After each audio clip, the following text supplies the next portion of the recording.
Periodicity, lecture number 6B7. Electronegativity. It is a relative tendency to attract the shared pair of electron towards itself is called electronegativity. Electronegativity is proportional to Z effective, inversely proportional to size, and proportional to inversely proportional to sigma, proportional to positive charge और oxidation state जितना ज़्यादा होगा उतना ही ज़्यादा क्या होगा, electronegativity होगा। और inversely proportional to negative charge हो जाएगा क्योंकि पॉजिटिव चार्ज के प्रोपोर्शनल है। और परसेंट एस के भी ये प्रोपोर्शनल रहेगा, मतलब एस पी ज़्यादा electronegative comparison to sp2 sp3। अगर हम केमिकल इन्वायरमेंट की बात करें उससे पहले हम देखते हैं कि वन जंप रूल को देख लेते हैं केमिकल एनवायरनमेंट से। इसमें भी डिपेंड करता है, केमिकल एनवायरनमेंट में भी ये डिपेंड करता है इलेक्ट्रोनेगेटिविटी। उससे पहले हम वन जंप रूल देख रहे हैं कि अगर कार्बन sp3 की से ज़्यादा कार्बन sp2 की इलेक्ट्रोनेगेटिविटी होती है, उससे ज़्यादा नाइट्रोजन sp3, उससे ज़्यादा कार्बन की sp की, वहाँ पर वन जंप रूल हो रहा है क्योंकि यहाँ पर हाइब्रिडाइजेशन sp है जिसके कारण इसमें परसेंटेज ज़्यादा है जो मोर इलेक्ट्रोनेगेटिविटी शो करने में मदद करता है। उससे ज़्यादा नाइट्रोजन sp2 की होगी, उससे ज़्यादा ऑक्सीजन sp3, उससे ज़्यादा नाइट्रोजन sp, उससे ज़्यादा ऑक्सीजन sp2 और फ्लोरीन को सबसे ऊपर रखते हैं, इसके कंपेरिजन इनसे नहीं करते हैं। लेकिन ये वन जो जंप रूल जो है वैलिड होता है ऑर्गेनिक स्पीसीज के लिए। इसमें साइड एटम हाइड्रोजन और कार्बन होना जरूरी है।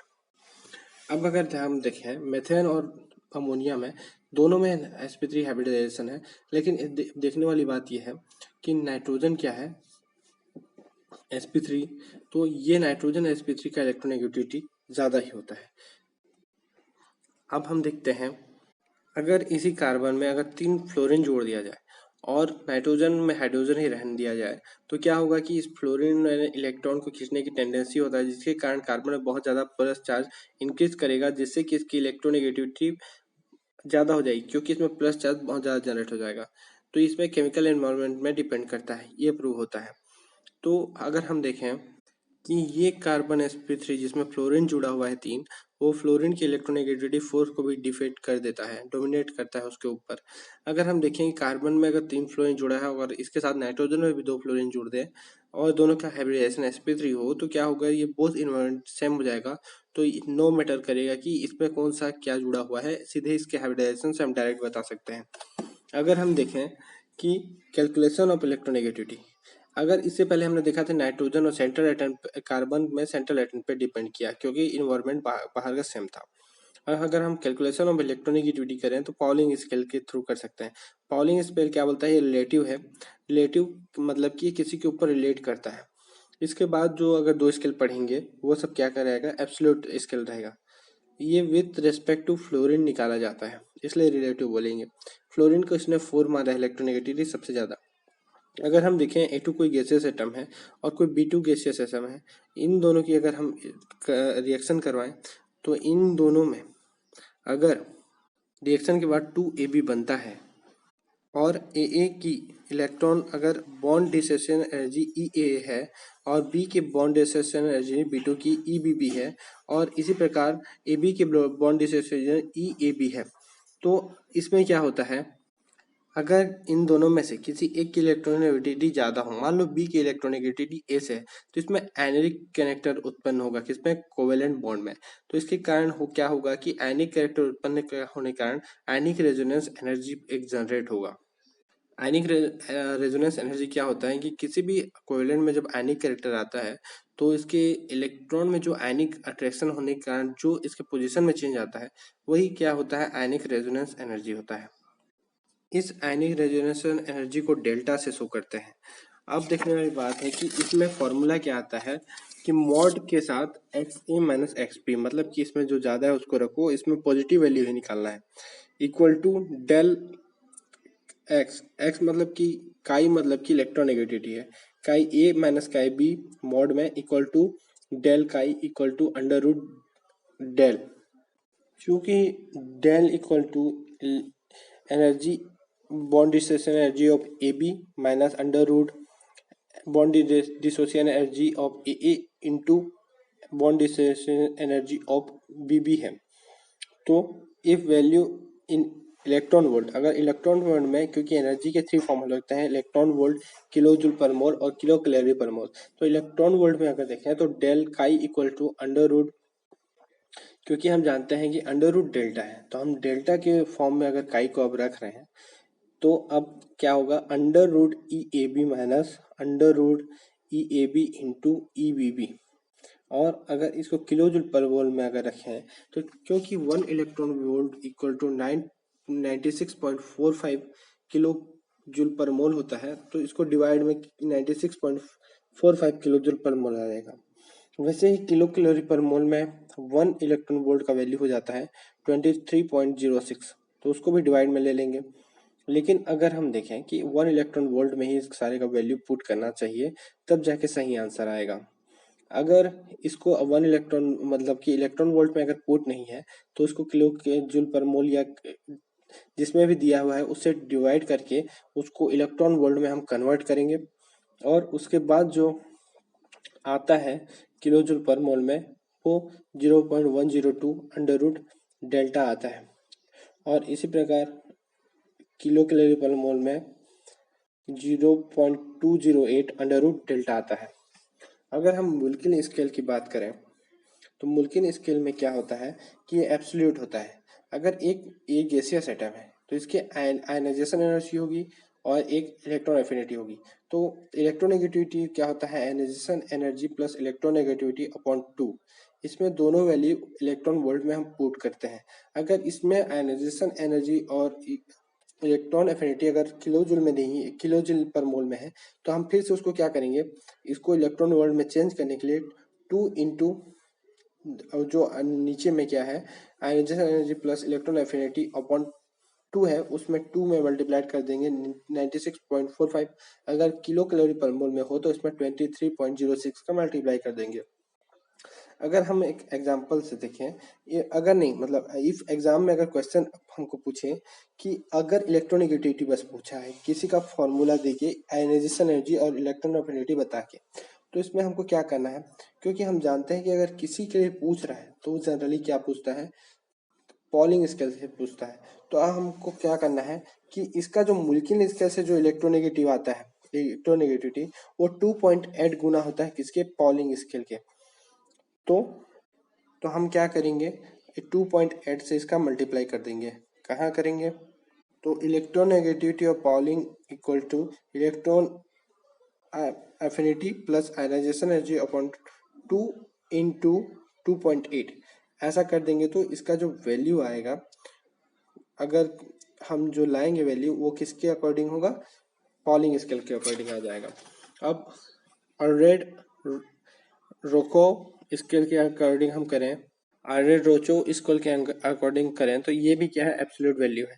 ये बोलता है कि इलेक्ट्रोनेगेटिविटी अगर हम निकालना है तो क्या करना पड़ेगा, इसके 0.359 से जेड इफेक्टिव को मल्टीप्लाई करके अपॉन में रेडियस का स्क्वायर प्लस उसमें 0.744 ऐड करना पड़ेगा। ये जो जेड इफेक्टिव होगा किसी का भी एटम का, उसके पेरीफेरी का जेड इफेक्टिव होगा, जिसको हमको किससे, स्लेटर रूल से निकालना पड़ेगा। और रेडियाई जनरली गिवन होता है, किसी भी एक गैसियस एटम का रेडियाई गिवन होगा, जेड इफेक्टिव हमको कैलकुलेट करना पड़ेगा। लेकिन हमको ध्यान देने वाली बात है, radii must in angstrom unit में होना चाहिए। अगर नहीं है तो हमको इसमें कन्वर्ट करना पड़ेगा। और ये रेडियाई जो है किसके कैसा रहता है, कोवेलेंट रेडियाई होता है। तो ऑलरेडी रोचो स्केल में क्या होता है, रेडियाई कोवेलेंट रेडियाई होता है। इसको नेट पे पूछा भी गया था। Find the electronegativity of nitrogen if, किसमें हमको निकालना है, अगर इसमें क्या रेडियस क्या दिया है 0.8 एंगस्ट्रॉम। तो अगर इसमें हम फॉर्मूला में रख दें, तो हमको इसमें जेड इफेक्टिव ही ओनली काउंट करना है। तो जेड इफेक्टिव कैसे काउंट करेंगे, हमको जनरली पता है कि इसका 1:2:2p3 होता है। तो इसमें 5 का 0.35 से मल्टीप्लाई कर देंगे, और बचे हुए का पॉइंट किससे 85 से मल्टीप्लाई करेंगे, या फिर हम 0.65 n+1 रूल से भी इसको फाइंड कर सकते हैं। तो इसके अकॉर्डिंग जो हम निकाल लेंगे, उसको हम फार्मूला में डायरेक्ट जेड इफेक्टिव के जगह पे पुट करके इसका हम आंसर फाइंड कर सकते हैं।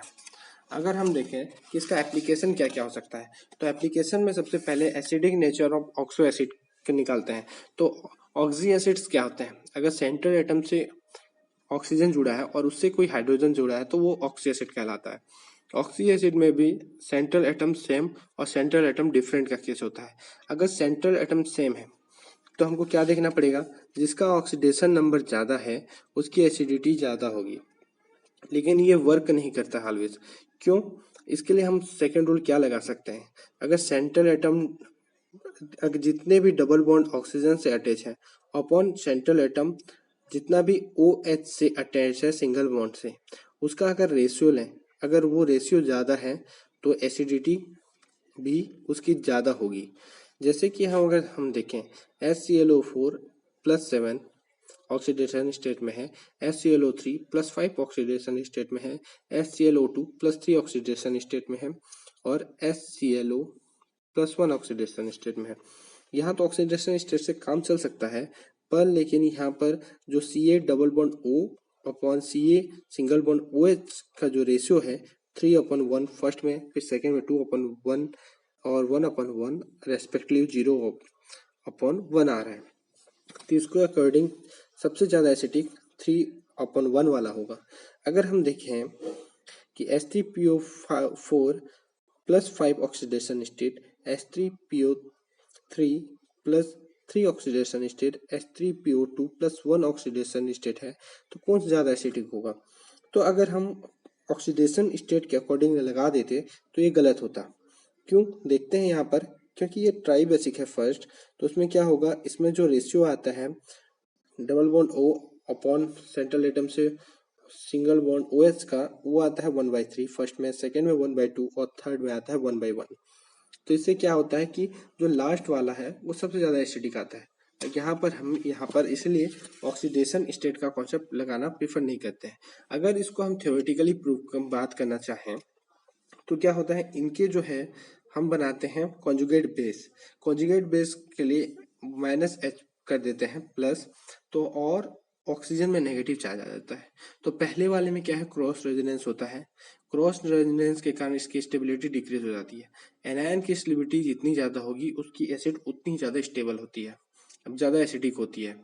लेकिन यहाँ पर क्या है, क्रॉस रेजोनेंस फर्स्ट में 2 OH ग्रुप से होता है, क्योंकि इसमें OH में लोन पेयर पाया जा रहा है, तो वो कभी ना कभी तो क्या करेगा, अपना भी क्या रेजोनेंस में पार्टिसिपेट करेगा। लेकिन सेकेंड वाले में ओनली एक OH का लोन पेयर पार्टिसिपेट कर पाता है ऑक्सीजन के माइनस के जगह।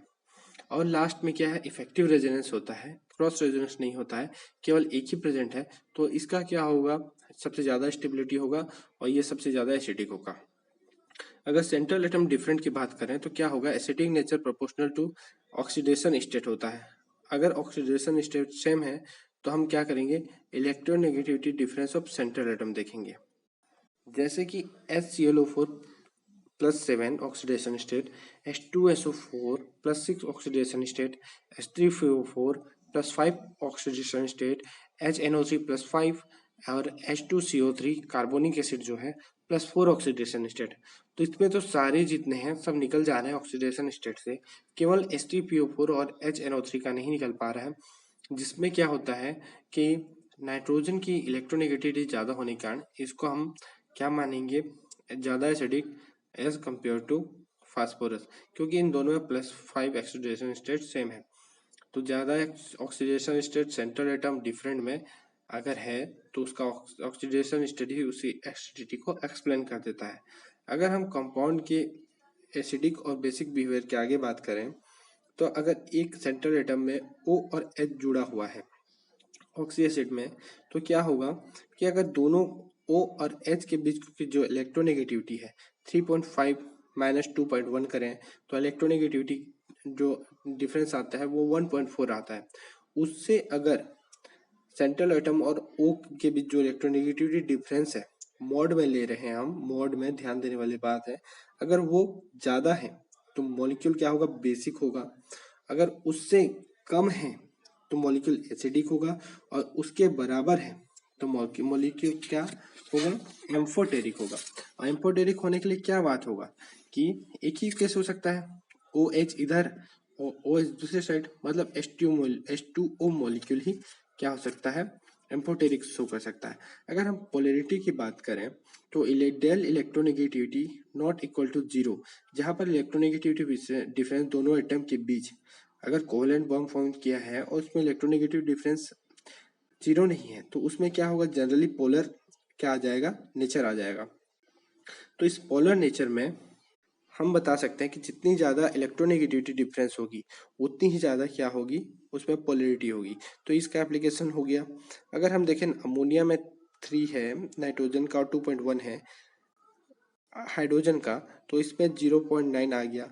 PS3 में 2.1 के कारण 0 आ गया, और ASS3 में क्या हो गया, 1.9 और 2.1 के कारण 0.2 इलेक्ट्रोनेगेटिविटी डिफरेंस आ गया। इसमें क्या होता है कि इस कारण क्या होता है, NH3 सबसे ज़्यादा क्या हो जाएगा, पोलैरिटी रखेगा, फिर ASS3 और फिर PS3। ये ध्यान देने वाली एक्सेप्शनल केस इसलिए है क्योंकि ये एक ग्रुप के ऑर्डर को फॉलो नहीं कर रहा है। ASS3 ज़्यादा आ जा रहा है पोलैरिटी में PS3 से पहले। तो इस क्यों, क्योंकि ये PS3 में क्या होगा, 2.1 इलेक्ट्रोनेगेटिविटी डिफरेंस सेम होगा। ये हमको ध्यान देने वाली बात है। अगर हम देखें आयनिक कैरेक्टर अगर किसी में डिफाइन करना चाहें तो हेने स्मिथ इक्वेशन से हम इसको डिफाइन कर सकते हैं। हेने स्मिथ आयनिक कैरेक्टर बताने के लिए क्या किया था कि percent ionic character equal to 16 mod में XA minus XB plus 3.5 XA minus XB का होल स्क्वायर किया था। तो इसमें क्या होता है, XA और XB ज़्यादा से कम वाले को माइनस करेंगे, क्योंकि यहाँ पर मॉड है तो इसका वैल्यू हमेशा पॉजिटिव ही बाहर आएगा। इससे हम वैल्यू को रख के क्या निकाल सकते हैं, आयनिक कैरेक्टर। एक्स मतलब यहाँ पर काई बोला गया है, काई मतलब इलेक्ट्रोनेगेटिविटी होती है। अगर हाइड्रा एसिड की बात करें, हाइड्रा एसिड क्या होते हैं, जिसमें सेंट्रल एटम से हाइड्रोजन डायरेक्ट जुड़ा होता है, वो हाइड्रा एसिड कहलाते हैं। जैसे कि acidic nature is proportional to क्या होता है, इलेक्ट्रोनेगेटिविटी और साइज की। अगर हम देखें इन अ पीरियड क्या होता है कि साइज में तो उतना ज़्यादा डिफरेंस नहीं आता है अगर लेफ्ट से राइट की ओर जाएं, लेकिन हम इसमें इलेक्ट्रोनेगेटिविटी से इसका आंसर निकाल सकते हैं, क्योंकि इसमें इलेक्ट्रोनेगेटिविटी में ज़्यादा डिफरेंस आता है। तो इन हम जानते हैं कि साइज में आता है पर इलेक्ट्रोनेगेटिविटी में ज़्यादा डिफरेंस आता है। अगर हम देखें इन अ पीरियड मतलब एसिडिक नेचर क्या होता है, प्रोपोर्शनल टू इलेक्ट्रोनेगेटिविटी होता है। जैसे कि NH3 H2 और HF में देखें तो उनके कॉन्जुगेट बेस बनाकर भी देख सकते हैं। जैसे हम समझते हैं कि फॉलोइंग बहुत ज़्यादा अपने क्या करेगा, अगर उसका F माइनस बनाया जाए तो उसको इलेक्ट्रॉन की होल्डिंग कैपेसिटी उसमें बहुत ज़्यादा होने के कारण ये मोर स्टेबिलिटी शो करेगा। पर ध्यान देने वाली बात यह है कि हम इसको बिना बनाए भी समझ सकते हैं कि इसके जो सेंट्रल एटम है उसमें क्या है कि इलेक्ट्रोनेगेटिविटी हाई जिसका ज़्यादा है उसी की ही क्या होगी, एसिडिक नेचर ज़्यादा होगी। अगर हम देखें हाइड्रा एसिड की बात हो रही है यहाँ, अगर इन ग्रुप में देखें, अगर ग्रुप में देखें तो क्या होगा कि इसमें इलेक्ट्रोनेगेटिव डिफरेंस एक ग्रुप में ना देख करके उसके साइज से हम इसका आंसर निकाल सकते हैं। क्योंकि ग्रुप में नीचे की ओर जाने पर साइज बढ़ती है, तो साइज ज़्यादा बढ़ने के कारण क्या होगी, उसकी electron density per unit volume कम होगी, तो उसको संभालने की क्षमता भी ज़्यादा होगी और आराम से उसमें इलेक्ट्रॉन क्या है, डेंसिटी डिफ्यूज हो जाएगी और मोर स्टेबिलिटी को जनरेट करेगा। जैसे कि फ्लोरीन माइनस ज़्यादा इलेक्ट्रॉन डेंसिटी नहीं रख पाता है कंपेरिजन टू Cl, उससे ज़्यादा Br माइनस रखता है और आयोडीन माइनस उससे भी ज़्यादा रखता है। ये सारे कॉन्जुगेट बेस हैं किसके, हाइड्रोजन फ्लोराइड, HCl, HBr और HI के। अगर हम देखें तो इसमें क्या होता है, pKa वैल्यू टू हाई होता है, किसका, HBr और HI का। टू हाई क्यों होता है, क्योंकि ये स्ट्रॉन्ग गैस मतलब कि एक बहुत ज़्यादा स्ट्रॉन्ग है, किससे, HClO4 से भी ये स्ट्रॉन्ग है, जो कि बहुत ज़्यादा ही बताता है कि ये जनरली मिनरल एसिड में आते हैं और ये HClO4 से भी ज़्यादा एसिडिक है। अगर basic nature of hydra acid की बात करें तो हम जानते हैं एसिडिक नेचर को हमने बोला कि इलेक्ट्रोनेगेटिविटी के प्रोपोर्शनल है और साइज के प्रोपोर्शनल है, तो हम समझ लेंगे कि ये इलेक्ट्रोनेगेटिविटी के इनवर्सली प्रोपोर्शनल और साइज के भी इनवर्सली प्रोपोर्शनल ही होगा। लेकिन इन अ पीरियड की बात करें तो हमने जैसे देखा कि पीरियड में हमने इलेक्ट्रोनेगेटिविटी से बात की, वैसे ही हम यहाँ पर बेसिक नेचर के लिए भी पीरियड में क्या इलेक्ट्रोनेगेटिविटी की बात करेंगे। जैसे कि NH3 का क्या होता है कि H2O और HF से ज़्यादा होता है क्या क्या बेसिक बिहेवियर। क्यों? क्योंकि इसमें ज़्यादा होती है क्या अपने लोन पेयर डोनेट करने की टेंडेंसी ज़्यादा होगी। क्यों? क्योंकि ये कम इलेक्ट्रोनेगेटिव है तो अपने लोन पेयर को इजिली डोनेट कर पाएगा एज कम्पेयर टू H2O जिसमें ऑक्सीजन है और फ्लोरीन जिसमें फ्लोरीन है। तो सबसे ज़्यादा फ्लोरीन की आ जाएगी, HF की, फिर H2O की, फिर NH3 की। बेसिक नेचर हम देखें तो सबसे ज़्यादा बेसिक नेचर NH3 की होगी, लेकिन देने की सबसे ज़्यादा टेंडेंसी किसकी है? NH3 की है इसलिए। और सबसे कम देने की टेंडेंसी HF की है। तो सबसे कम देने की टेंडेंसी में HF पहले, फिर H2O, फिर NH3, लेकिन सबसे ज़्यादा बेसिक में NH3 फर्स्ट। अगर हम देखें कि इन अ ग्रुप में भी हम देखे थे कि हमने क्या से कंपैरिजन किया था? साइज से। तो यहाँ पर भी हम साइज से कंपैरिजन करेंगे और साइज से कंपैरिजन करते हुए हमको पता है क्योंकि डाउन द ग्रुप साइज क्या होती है? बढ़ती है। तो डाउन द ग्रुप साइज बढ़ेगी तो उस मतलब कि इसमें क्या हो जाएगा कि उसकी electron density per unit volume क्या हो जाएगी? रखने की क्षमता ज़्यादा है। तो वो क्या करेगा कि लोन पेयर को रखने की टेंडेंसी ज़्यादा रखता है और इजिली लोन पेयर को डोनेट नहीं करना चाहेगा। इसके जगह NH3 क्या है, मतलब कि ग्रुप में फर्स्ट जो आता है वो क्या है? लोन पेयर को इजिली डोनेट करना चाहता है। बेस में यही क्राइटेरिया रहता है लोन पेयर डोनेट का हम देखते हैं मेनली। और डिफरेंट डिफरेंट टाइप के बेस आते हैं उसमें डिफरेंट डिफरेंट कंपेरिजन होता है, लेकिन ये हाइड्रा एसिड या हाइड्रा बेस में हम इस टाइप से कंपेरिजन करते हैं। अगर हाइड्रा एसिड में के बेसिक नेचर को हम इस टाइप से कंपेरिजन करते हैं। अगर हम देखें अमोनिया का क्या होगा कि ग्रुप में सबसे फर्स्ट में है, उसके बाद PH3 ASS3 SbS3 और BiS3 है। तो अमोनिया का क्या होगा कि सबसे ज़्यादा क्या होगा बेसिक बिहेवियर, क्योंकि इसका में हाइब्रिड ऑर्बिटल में है एक तो लोन पेयर, बाकी तो ड्रैगोस हैं, लेकिन इसके साथ ही इसके electron density per unit volume high है, तो जिसके कारण ये इलेक्ट्रॉन लोन पेयर को डोनेट करना चाहेगा। बाकी का लेस है electron density per unit volume, और ये ड्रैगोस हैं जिसके कारण ये अनहाइब्रिड ऑर्बिटल में स्टेबल लेस एनर्जी स्टेट में प्रेजेंट रहता है, जिसके कारण ये डोनेट करना नहीं चाहते हैं। अगर हम देखें ऑक्सी एसिड्स के सॉरी नेचर ऑफ ऑक्साइड्स के, तो क्या होता है कि जनाबे आली ने बेकार गया पंजाबी सॉन्ग ऐसे सब भिखारी इंदौर गए से हम एम्फोटेरिक नेचर ऑफ ऑक्साइड्स को निकाल सकते हैं। कौन कौन से सेंट्रल एटम वाले ऑक्साइड जो है एम्फोटेरिक नेचर रखते हैं, लेकिन इसके साथ में बेसिक न्यूट्रल और एसिडिक भी होते हैं। जो ऑक्साइड्स +2 या +2 से कम ऑक्सीडेशन स्टेट शो करते हैं वो बेसिक बिहेवियर शो करते हैं, और जो ऑक्साइड +3 या +3 से ज़्यादा क्या ऑक्सीडेशन स्टेट शो करते हैं वो एसिडिक होते हैं। लेकिन न्यूट्रल कौन होते हैं? कार्बन मोनोऑक्साइड, N2O और NO, ये तीनों क्या होते हैं? न्यूट्रल होते हैं। अगर हम देखें कि बेसिक ऑक्साइड मेटल बनाते हैं, मेनली मेटल क्या होते हैं? बेसिक ऑक्साइड बनाने वाले होते हैं। तो लेकिन अगर हम इसमें भी बेसिसिटी को अगर हम कंपैरिजन करना चाहें बेसिक नेचर में, तो सबसे पहले हमको देखना पड़ेगा, क्योंकि हम जानते हैं कि बेसिक नेचर कौन शो कर रहा है? जो लेस ऑक्सीडेशन स्टेट शो कर रहा है, मतलब कि जो ऑक्सीडेशन स्टेट 2 से कम या 2 के बराबर बना रहा है वो बेसिक बिहेवियर शो कर रहा है। तो लेस पॉजिटिव मोर बेसिक होगा, पहला इसको हम प्रायोरिटी ऑर्डर में लेंगे। अगर कहीं पर ऑक्सीडेशन स्टेट सेम है तो बेसिक नेचर को हम किससे डिफाइन कर सकते हैं? 1 या inversely proportional to ionisation energy of metal. Ionisation energy of metal जितना ज़्यादा होगा उसका बेसिक नेचर उतना ही कम होगा। तो हम K2O Na2O Li2O को देखें तो सब में +1 ऑक्सीडेशन स्टेट है, लेकिन क्या होता है कि हम पोटेशियम सोडियम लिथियम में देखें तो लिथियम की आयनाइजेशन एनर्जी सबसे ज़्यादा होती है। इसके कारण क्या होता है कि उसकी बेसिक नेचर क्या होगी? सबसे कम होगी। तो K2O सबसे ज़्यादा बेसिक होगा, फिर Na2O, फिर Li2O। अगर हम एसिड नेचर की बात करें, एसिडिक नेचर की, किसकी बात करें हम? ऑक्साइड्स की, तो वो क्या होगा? ऑक्सीडेशन स्टेट के प्रोपोर्शनल होगा, जितना ज़्यादा होगा उतना ही अच्छा है, क्योंकि +3 या +3 से ज़्यादा ऑक्सीडेशन स्टेट वाले ही एसिडिक शो करते हैं। और अगर ये सेम है ऑक्सीडेशन स्टेट तो हम इलेक्ट्रोनेगेटिविटी ऑफ सेंट्रल एटम से डिफाइन कर सकते हैं इसको। अगर हम देखें Cl2O7 SO3 P4O10 N2O5 CO2। इसमें +7 +6 +5 +5 और +4 रेस्पेक्टिव ऑक्सीडेशन स्टेट है। तो हम जहाँ पर ज़्यादा ऑक्सीडेशन स्टेट है वो तो ज़्यादा ही क्या होगा, एसिडिक होगा, हम जानते हैं।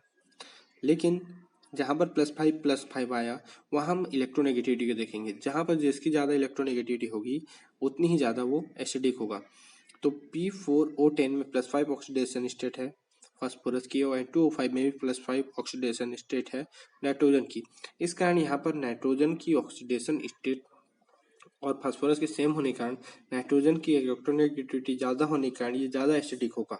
अगर हम कॉपर ऑक्साइड और कैल्शियम ऑक्साइड में कंपेरिजन करना चाहें तो हम जानते हैं कि ये एक ही पीरियड में आते हैं, और लेफ्ट से राइट जाने पर पीरियड में क्या होता है, जेड इफेक्टिव इंक्रीज होता है, जिससे आयनाइजेशन एनर्जी इंक्रीज होती है, और दोनों में +2 ऑक्सीडेशन स्टेट है। तो हमको अब किससे कंपेरिजन करना पड़ेगा, ये मेटल है दोनों ही, तो इसके आयनाइजेशन एनर्जी ऑफ मेटल से कंपेरिजन करना पड़ेगा। और हम जानते हैं कॉपर की आयनाइजेशन एनर्जी बहुत ज़्यादा होती है, तो इसकी बेसिक बिहेवियर कम होगी as compare to calcium oxide की।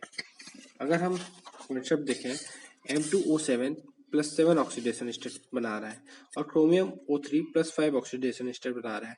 ध्यान देने वाली बात यह है कि ये दोनों मेटल है, plus high oxidation state show करने के कारण इनकी नेचर क्या होगी, इनकी नेचर होगी एसिडिक।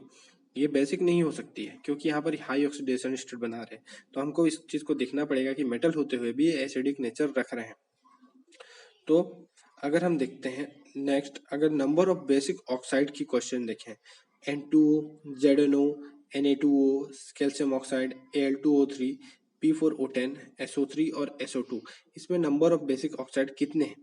तो अगर हम देखते हैं तो N2O क्या है, न्यूट्रल है, हमने पहले ही स्टडी किया है। जनाबे अली वाले से हमने जिंक ऑक्साइड को एम्फोटेरिक मान लिया है, और N2O से हम जानते हैं कि ये +1 ऑक्सीडेशन के कारण बेसिक है, और कैल्शियम ऑक्साइड भी +2 ऑक्सीडेशन रखने के कारण बेसिक है।